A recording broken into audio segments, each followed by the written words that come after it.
The Jets are still the Jets, and the Patriots still own them. This is the Locked On Sports Boston Patriots POSTCAST.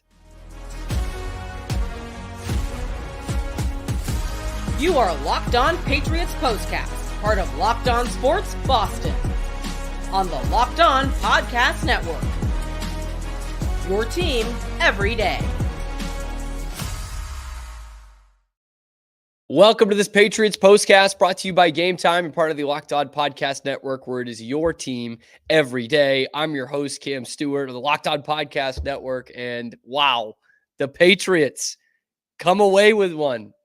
They end their 6-game losing streak. They beat the Jets 25-22, and there are a lot of things changing in this world. Every day is a new day, but you can hit your head on the pillow tonight, resting assured that the Jets are still the Jets. As bad as it's been for the Patriots, it's as bad as it's looked in 30 years. The Jets are still the Jets, and the Patriots still can get to them. They have a top 5 quarterback of all time on the other end. The Patriots had to go back to Jacoby Brissett.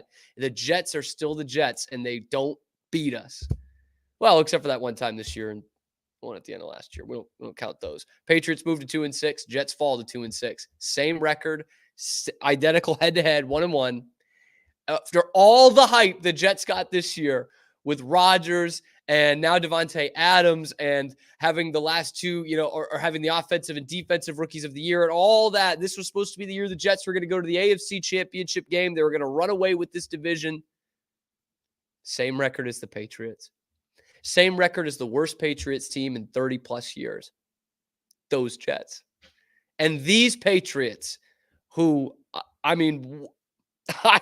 gave them no shot. I gave them no shot when Drake Maye goes out of this game. In fact, I really didn't even give him a shot when it was 4th and goal from the 1. We had seen the 3rd and 1 play earlier with Jacoby Brissett in the game. It got absolutely blown up on a quarterback sneak. I was thinking, maybe Brissett can hop up over the top and get there. They hand it off. And it's a Rhamondre Stevenson touchdown. And by the way, good game for Rhamondre. I thought.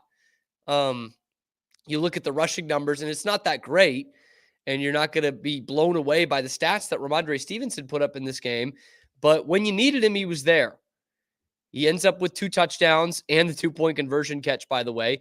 But I really just look at those 2 drives. That touchdown he gets in the 3rd quarter, where he is big on that drive, has a couple of first down runs, has the catch on the sideline, toe tapping catch, and then runs it into the end zone for the touchdown. He kind of put the team on his back on that drive, and then scores the 1-yarder for the game-winning touchdown. I just thought, in terms of importance plays today, Rhamondre Stevenson gave you what he was supposed to give you. Of course, in the stat book, it's 20 carries for 48 yards, 2.5 yards a carry, and a long of 7. But when you needed him, he was there. But, you can't look any further than giving some credit to Jacoby Brissett. Again, I thought this game was done. I was ready to just stop watching all football for the rest of the weekend once Jacoby went in the game. I thought the Patriots had no chance. And he comes in there and was quite respectable in this game. In fact, he was as good in relief of Drake Maye today as he was any other game this season that he started. 15-24 for 132. That's what Jacoby Brissett was giving you for 6 weeks. And here he gives it to you in relief and leads a game-winning drive. An awesome scoring drive to go up with no time left on the clock. Now, I was a little concerned, obviously, with Aaron Rodgers getting the ball back with any kind of time, as bad as he was in this game, or as, not great as he's been this season. He is still that guy who does the Hail Marys all the time, But the Patriots, they get the ball with, just under 3 minutes left, I want to say, and they drive it 70 yards down the field with 2:53 on the clock, and I think only one of their timeouts. 70 yards down the field with this quarterback and no receivers, and they went up and won the game. That's got to be like bottom falling out for the Jets. That's got to be as bad as it gets for the Jets to lose to this team when they desperately needed a win. But Jacoby Brissett leads him down the field. It didn't start well in that last drive. It was an incompletion on the first play. Kendrick Bourne with another drop. Hunter Henry has great hands. He's the only pass catcher it feels like they have. And they're converting 3rd and longs. They convert a 3rd and 10, a 3rd and 9 on that drive. They were doing it a couple of drives in the second half where they were completing like 3rd and 8, 3rd and 9 in the pass game. I was like, where is that coming from? And talk about where is this coming from? 3rd and 10 from the Jets 43 with a minute and a half left. Jacoby Brissett to Kayshon Boutte for 34 yards, 1st and goal. Who had that one? Who had a Jacoby Brissett to Kayshon Boutte on Sauce Gardner to set up a game-winning touchdown? Who had that one? And then, by the way, a couple plays later, Boutte makes the catch again, and he's down just short of the goal line. You're like, oh my God, is this going to be it? Like, is this how they're going to lose this game? They're going to get stacked up on a 4th and goal from the 1 after Kayshon Boutte was tackled from behind just before breaking the plane, but it didn't happen. I was surprised they handed it off instead of just a QB over the top, but Rhamondre Stevenson gets it in for the touchdown, and the Patriots are dancing on the sideline at 2-6. All right. Don't let these guys get hot or something. I'll tell you, I really felt like, I don't want to say like the worst because, it was a 6-game losing streak we were talking about, but it was going to be so poetically Patriots if the Jets had hung on to win that game. Poetically 2024 Patriots because of kind of where they lost it, I thought. So obviously Zerline had missed the field goal. The Patriots had come back to go up 17-16. Jets went down and scored right away. And I put in my notes, game over. But then delay of game on the 2-point conversion backs them up. They don't get it. 22-17. Big drops in there. But the one I'm looking at before, when the Patriots went up 17-16, was when they had it at the 2-3 yard line. Jacoby Brissett fumbles a snap that was a read option, or not even a snap. It was him bringing it back to his body. He fumbled it on a read option that he would have scored on. It would have been the go-ahead touchdown. And then on 3rd and goal, they throw it to the corner, and it's broken up by Jalen Mills, of all people. Jalen Mills, who couldn't get out of his own way most of his time with the Patriots, is going to break up this play, 4-point play that the Jets win. And I was like, if this is what's going to cost the Patriots a win today, that would just be perfectly 2024 Patriots. It didn't. The Jets are still the Jets, and the Patriots come away with it. Oh, man, there were plenty of opportunities, I thought, for both teams to take advantage. It was not maybe the best advertisement in terms of the whole game for the NFL, but you look at the last couple of minutes, and it was great. It was absolutely great. Let's go over where the Jets messed up plenty in this game, because I know that's going to be a huge talking point, and it's a lot of fun, and how the Patriots were able to, pounce on that throughout this game and get the tight victory. That's coming up on the Locked On Sports Boston Patriots postcast, coming up after this. First, I got to tell you about our friends at LinkedIn. This is where Woody Johnson's got to go, guys. He's got to go to LinkedIn Talent Solutions, okay? Because it's not like any other job board. They help you hire professionals that you can't find anywhere else, even those who aren't actively searching for a head coaching job in the NFL, but might be open for the perfect role. Because in any given month, over 70% of LinkedIn users do not visit other job board sites. Hear that, Woody?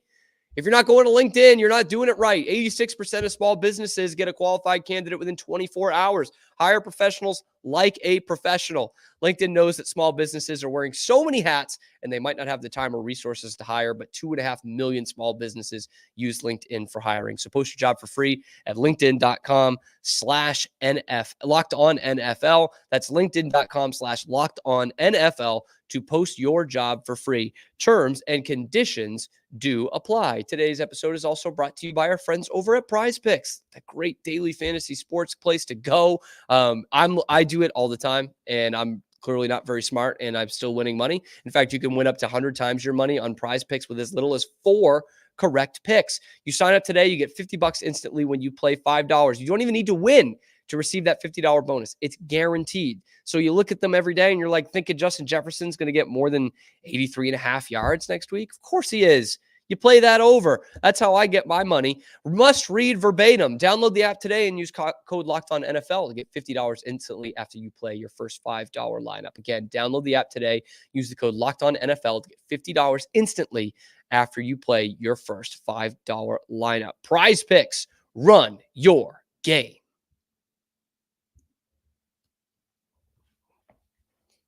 Patriots win. Patriots win. I thought there might have been a second Gatorade bath of the season. I'm glad there wasn't. But the Patriots do get the 25-22 win over the Jets. And of course, what you're going to be hearing, not so much on the Locked On Patriots postcast, which we're bringing to you right now, but throughout the week is, did the Patriots win this game? Did the Jets lose this game?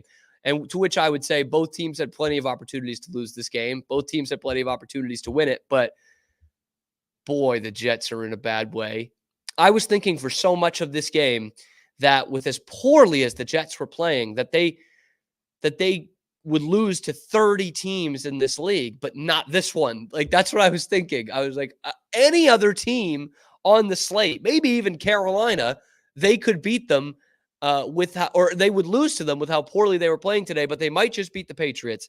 They don't. It came back to bite them. I've never seen an NFL team use all 3 of their timeouts in the first quarter, use up their first half allotment of timeouts in the first 14 minutes of that game. That was incredible. 2 of them were to save delay of game penalties. That's a 40-year-old Hall of Fame quarterback on the other end, and he has no feel for the play clock. By the way, they almost had a couple more, and they had one on a 2-point conversion. Biggest play of the game to that point. You just took the lead. You're gonna kind of put him away, not necessarily put him away, but force him to have to score a touchdown just to get to overtime. And you have a delay of game penalty on it. And then you don't get it. And that allows the Patriots to go down the field and score the game-winning touchdown. That's on the quarterback. What a mess. What an S show going on up there in New Jersey. I mean, wow. And the penalties, my God. I mean, we knew it coming in. They're one of the most undisciplined teams in the entire league, but they couldn't help themselves. It was penalty after penalty, and it was like stupid stuff. You know, it was offsides. They did have one roughing the passer that allowed the Patriots to move up in one of those final 2 drives. That was a dumb penalty. But overall, it's like they just couldn't get out of their own way for a ton of this game. And usually that would be the Patriots, but 8 penalties for 55 yards for the Jets. And I think they only had 1 in the fourth quarter, just 5 of 50 for the Patriots. But you look down the stat sheet and it's not all that there's not a lot to separate these teams. They ran about the same amount of plays. The Jets did have 100 more yards of total offense. The Patriots with just 247 yards of offense, and they won this thing.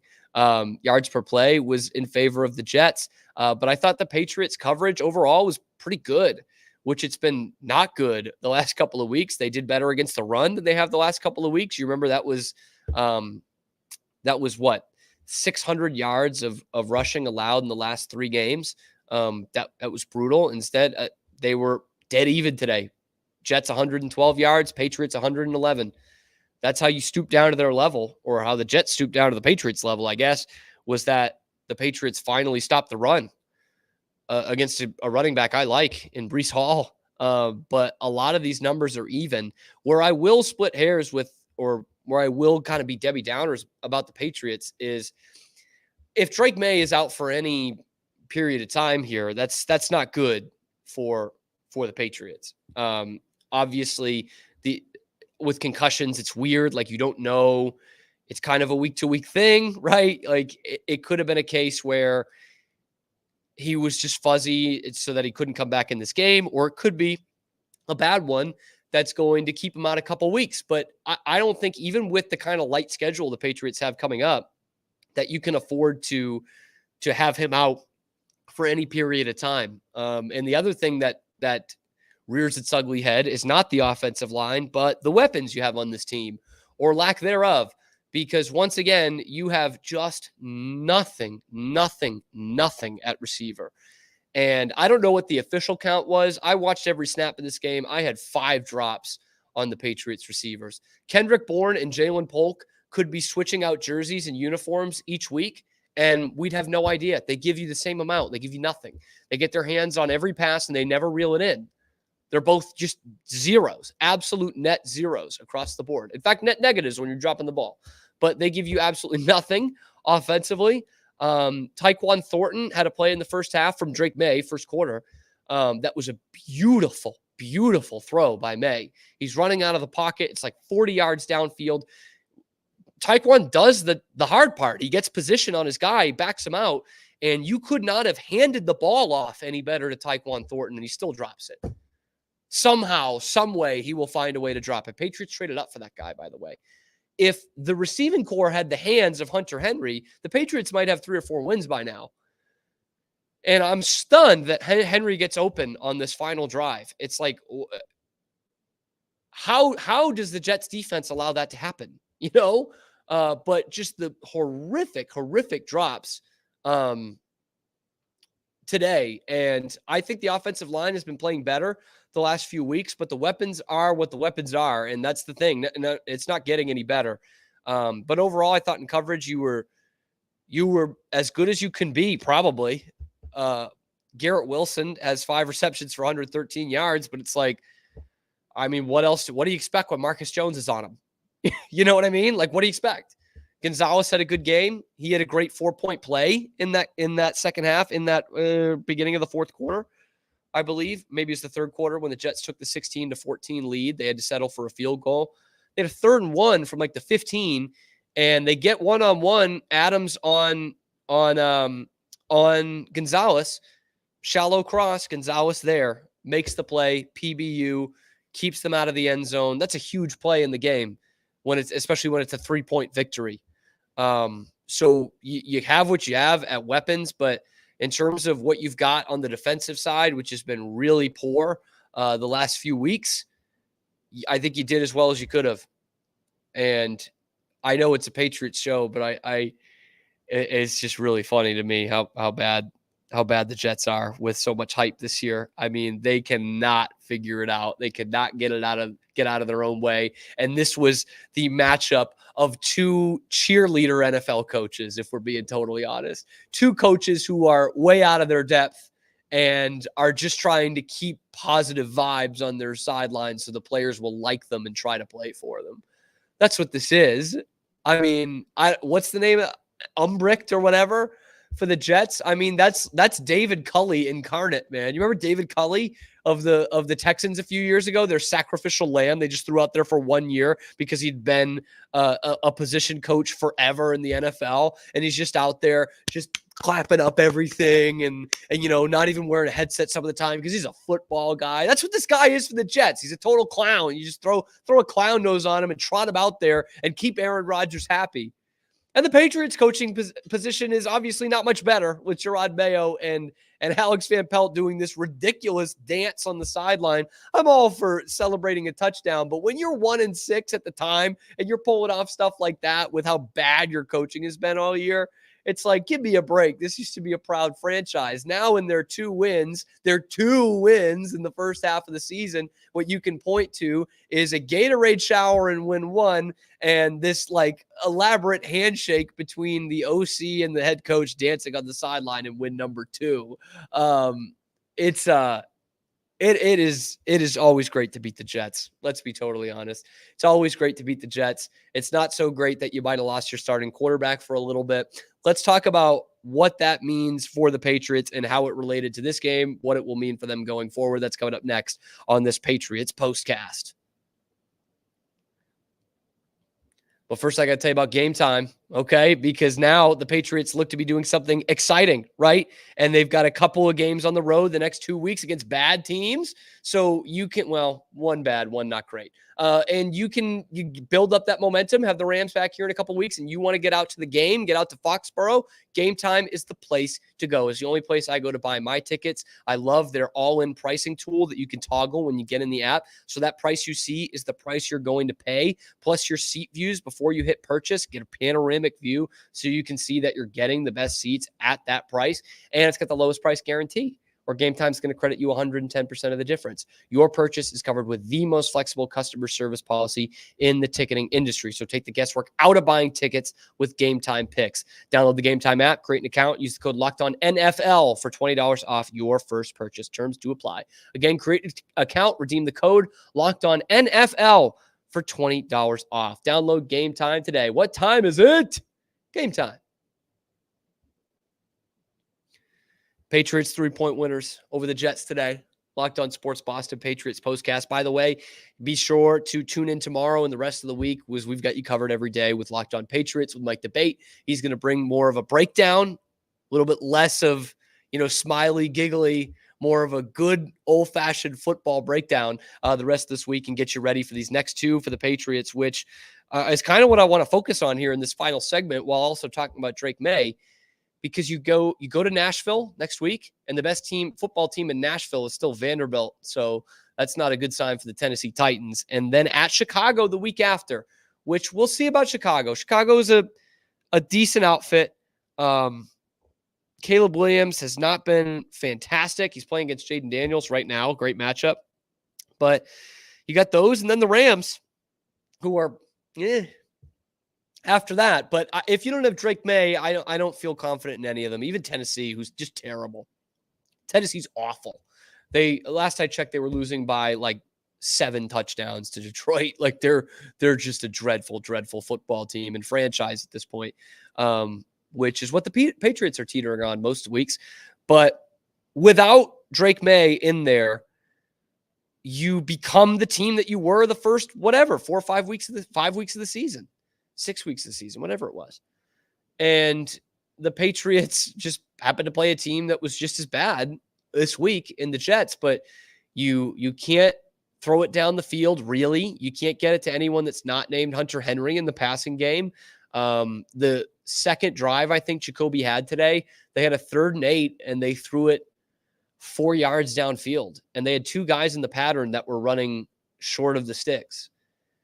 And it's like, that to me is the worst play in football. Like, I hate on 3rd downs when teams go behind the line of scrimmage, but at least I kind of understand some of that of like, hey, you can get some blockers out in front and, get guys to maybe break 1 tackle and you're there. But typically I love just throwing beyond the sticks on a 3rd down. I know that's crazy, but the Patriots decided to do the worst option out of any of those 3 and throw it 4 yards down the field. And I was like, This is the Jacoby Brissett offense. This is what it is. And that is what it is.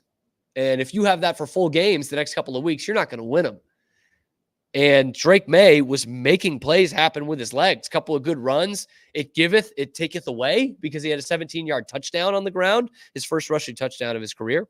And then he got hurt on a play where he was sliding and got hit helmet to helmet, it looked like, as he was going into his slide. I'm still trying to kind of see how dirty it is. I only saw one replay, which was during the game. I should have probably watched that again before coming on here. I know, but those are so bang, bang when they're going into the slide. And so the slow motion replay is not going to do any favors of really how bang, bang that play was. But it looked like that there was helmet to helmet as Drake Maye was going into a slide. So you'd have to see it in real time to see if the guy could have held up on it. But either way, I mean, concussions are really tricky, and you see just how different this offense is when number 10 is not out there. And he covers up a lot of holes for you. He makes some of his receivers look good. He makes the offensive line look a lot better, which, by the way, offensive line was okay today. It was okay. There were still times where they were pretty bad, and they couldn't handle a simple stunt against Quinnen Williams in that game. Twice, I think. There was one play that was a 39-yard reception to Hunter Henry that was taken off the board because of a penalty, and it was a holding penalty on Michael Jordan, and Jacoby Brissett still got hit on the play. So there's still glimpses of just how bad this offensive line is in terms of its makeup. But overall, they have not been the issue the last couple of weeks. Part of that is Drake Maye. In fact, a huge part of that is Drake Maye. And as Giselle once so eloquently put, he cannot throw the ball and catch the ball, which is what I thought after that Tyquan Thornton drop. Tyquan also has a huge play in that game I think it was that penultimate drive. It was a 3rd and 9, and they went to him. He broke a tackle and got a first down. So it's still a brutally bad wide receiver unit. We'll see if Jalen Polk's back next week. But as we saw in these last few weeks, I don't know if that's good or bad for you if he is back. But these next two, if Drake Maye's in there, those are winnable. Tennessee, bad. Stinky, really bad. Okay. The Will Levis, Jacoby Brissett matchup would set this league back decades if that is the case. But Jacoby Brissett, Drake Maye, Will Levis, Drake Maye. Now we're talking. And then, of course, what we're looking at in a couple weeks at Chicago. So if you have a Drake Maye, Caleb Williams matchup 1 versus 3 in the draft, that could be a ton of fun. And then the Rams coming in after that. The Rams are about to fire sale this trade deadline before that game. Like, Cooper Kupp's available. Who knows if Matthew Stafford's available? I don't know. But you could have a real reeling team coming into Foxborough in a couple of weeks in the LA Rams. So just look at that going forward. But obviously, we got to hope for the best for Drake Maye. If he's not out there, then, yeah, you might be talking about 0-3 in that stretch again and another losing streak. But for now, the Patriots are still the Jets' daddy. They still own them. There's still just 2 wins for the Jets against the Patriots in the last decade. And this was supposed to be their best team in 15 years, at least, coming into this season. And you just lost to the 2-6 Patriots. And for New England, hey, it could be some momentum. Tune in for Mike Debate tomorrow. He's going to catch you up on all the statistical breakdown of this and what it means for the Patriots going forward. And, of course, keep you up to date on whatever's going on with Drake Maye. We are so glad that you make it your first listen today and every day. We will have you covered throughout the week on Locked On Patriots. And then about the same time next Sunday, I'll be back with you for all the Patriots postgame shows on this Locked On Sports Boston Patriots postcast. We'll see you then.